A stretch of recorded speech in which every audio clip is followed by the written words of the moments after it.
Sebenarnya bersyukur kalau dikasih uang ya cukup, tapi kan kalau untuk membangun rumah atau versi Agus kedua ini kemungkinan juga begitu. Inilah versi Agus yang kedua. Saya warga pribumi Jawa Barat siap donasi. Tuh ada yang mau donasi nih buat keluarga ini untuk dipulangkan ke Solo. Solo nggak menerima orang sombong. Jadi sampai ke sekolah nanya-nanya, iya kan dibuka ibaratnya. Ini bocahnya namanya ini gitu kan, dia termasuk privasi dia itu. Tapi sampai ke sekolah dibongkar juga kan. apakah Bunda Aura Cinja ini menyinggung tentang Pak Deddy Mulyadi yang menemui kepala sekolah atau mantan kepala sekolah dari, kalau iya ngomong aja Bu, jadi langsung belak-belakan aja, gak usah bulet ya, gak usah bulet kayak suaminya Ibu. Pantesan ya emaknya kayak gini, maka anaknya ya gini. Adiknya paling ya dibully di sekolah. dari enggak dibully. Oh, enggak dibully kok. Kalau bully kan serem ya bahasanya, yang bukan Iya. dibully, lebih Cuma ke kayak Gimana gitu. sih Bu ah? Yang SD. Soalnya ada yang mantau gitu. Oh ya? Iya, soalnya waktu itu terakhir pernah keluar kan, pakaiannya agak sedikit gembel karena kan di rumah ya. Dia berpakaian agak ya biasa lah. Menurut dia sih gembel ya. Menurut dia di pakaian jelek itu menurut dia gembel gitu ya mungkin ya. Ya orang tuanya juga ngedon ya. Tapi ya dikuat-kuatin buat anak ya. Kuat Bu. Jadi kalau di depan dia. Jadi harus sama-sama menguatkan. Betul nggak? Betul kan Bu? Tapi kalau saya demi anak nggak apa-apa. Atau gimana Pak? Kalau demi anak ya kita usahakan. Nah gitu loh. Sacet gitu. Tata lagi kali, kalau netizen kan ngomongnya kurang sopan. Iya kali Netizen. lebih.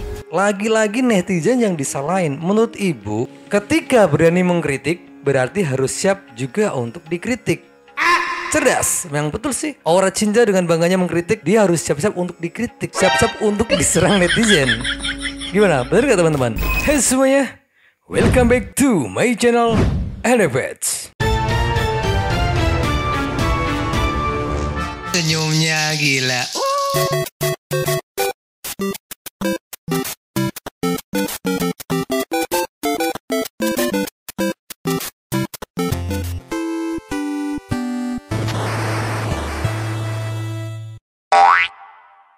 Si Aura Cinja keluar lagi. Nah sekarang ada yang beda karena backingannya adalah ibundanya sendiri.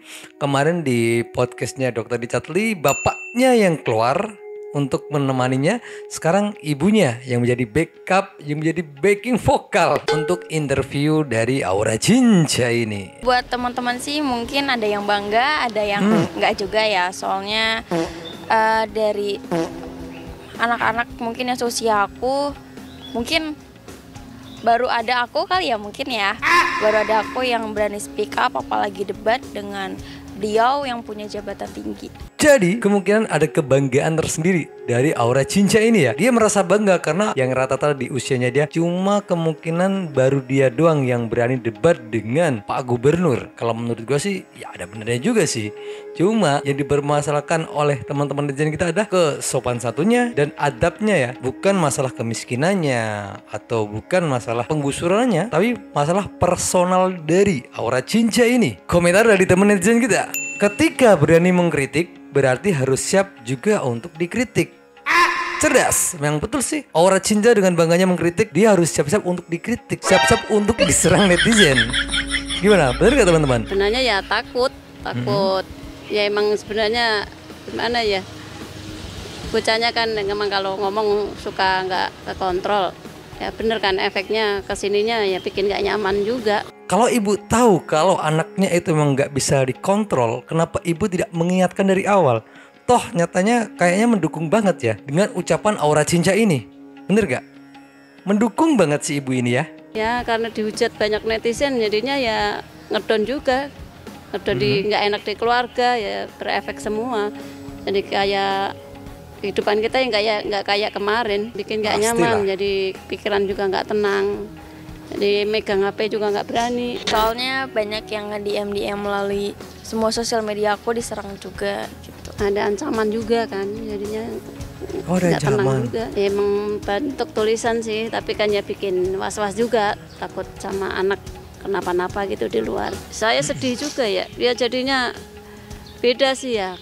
Sebentar-sebentar nangis kalau masa sih? Ini tuh kadang ya kalau ada yang apa itu hujatannya terlalu gitu kan, kayak pas apa itu sampai ke sekolah nanya-nanya, dia kan dibuka ibaratnya ini bocahnya namanya ini gitu kan, dia termasuk privasi dia itu, tapi sampai ke sekolah dibongkar juga kan, jadi dia ngerasa kok sampai segitunya gitu kan, dia cuma menyuarakan buat lingkungan juga buat warga, kok sampai segitunya dihujat kan, istilahnya dia bukannya ini ya pengen buat dia sendiri, tapi kok sampai ke personal dicari-cari kayak bingung dia jadinya, itu salahnya saya apa terlalu ini gitu ngomongnya, apa salah bagaimana gitu.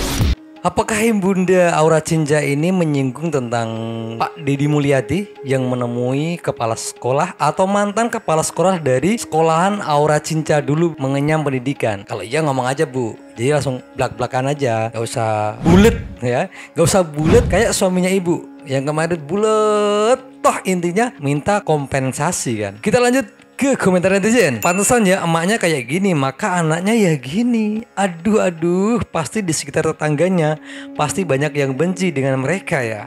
Bukan, katanya dari Aura Cinca dan Ibunda mereka malah mendukung semua tuh. Karena dengan speak up Aura Cinca itu, jadi warga situ terbantu dengan bantuan dari Kang Deddy atau Pak Deddy Mulyadi. Lanjut komentar kedua. Saya warga Pribumi Jawa Barat siap donasi.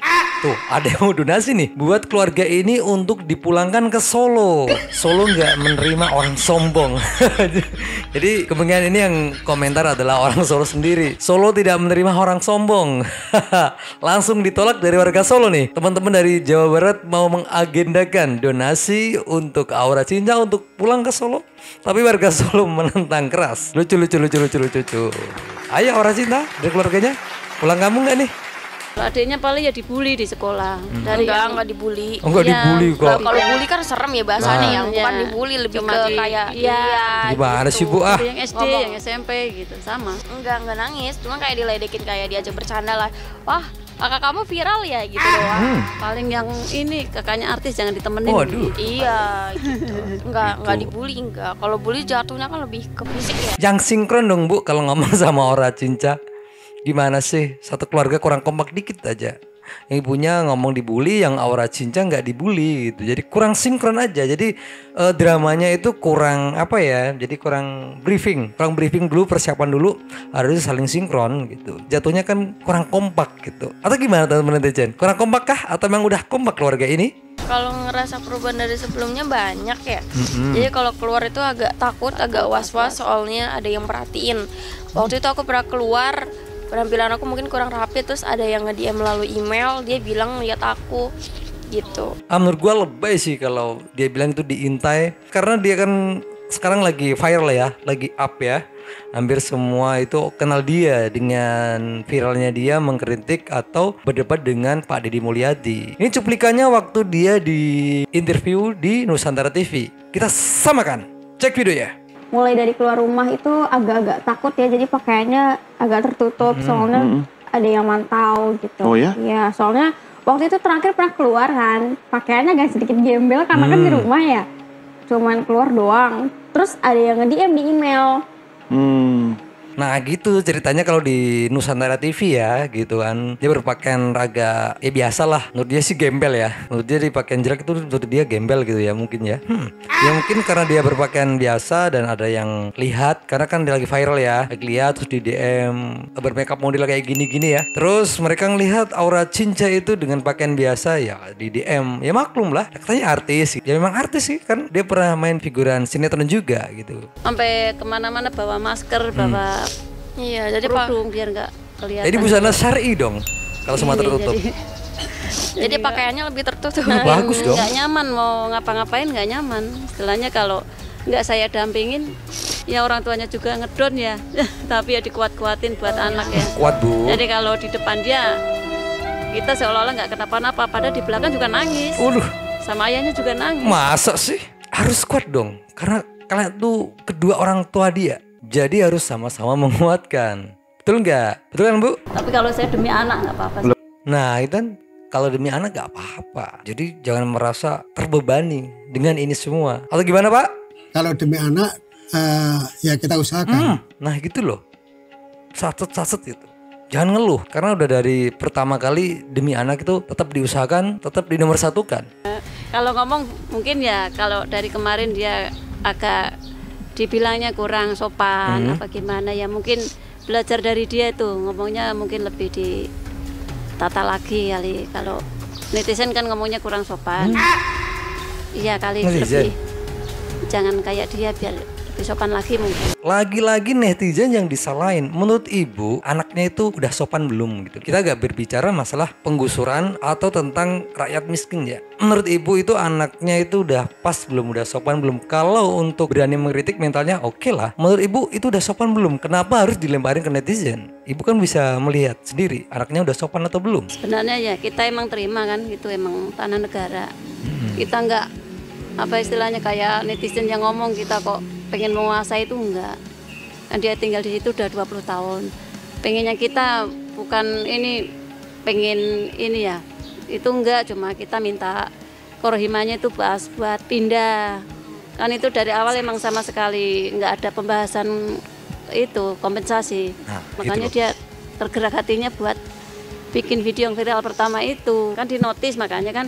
Ya iyalah, dinotis. Topik yang dibicarakan Aura Cinta itu nggak sekedar penggusuran doang, tapi menyenggol-nyenggol tentang kebijakan Kang Deddy Mulyadi memberhentikan kayak geng-geng motor atau memutus tentang kebijakan wisuda. Dia kan nyenggol-nyenggol ke situ karena wisuda lagi up-upnya disenggol. Jadi dia kenotis. Coba dia berbicara tentang penggusuran, kemungkinan juga nggak mungkin kenotis juga kan. Kalau kalian lupa, kita simak cuplikannya. Proyek-proyek kita tuh dihancurin, mulai dari larangan motor, sekolah tanpa wisuda, bahkan bendungannya bikin warga terusir dari rumahnya.